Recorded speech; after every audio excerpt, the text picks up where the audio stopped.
యుద్ధ ప్రభావం వంటింటిపై పడుతోంది. యుద్ధం కారణంగా వంట గ్యాస్ సంక్షోభం నానాటికి ముదురుతోంది.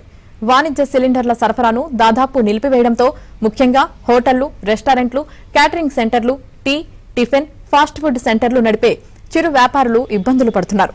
తెలుగు రాష్ట్రాల్లో సగానికి పైగా హోటళ్లు మూతపడ్డాయి. టిఫిన్లు, టీ, కాఫీ రేట్లు కూడా పెరిగిపోయాయి. టిఫిన్లపై 20, టీ, కాఫీలపై ₹5 వరకు అదనంగా చెల్లించాల్సి వస్తోంది.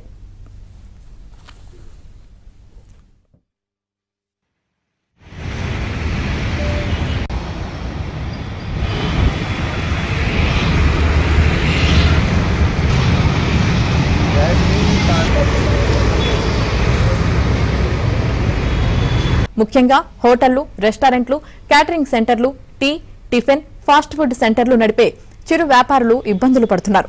తెలుగు రాష్ట్రాల్లో సగానికి పైగా హోటళ్లు మూతపడ్డాయి. టిఫిన్లు, టీ, కాఫీ రేట్లు కూడా పెరిగిపోయాయి. టిఫిన్లపై 20, టీ, కాఫీలపై ₹5 వరకు అదనంగా చెల్లించాల్సి వస్తోంది.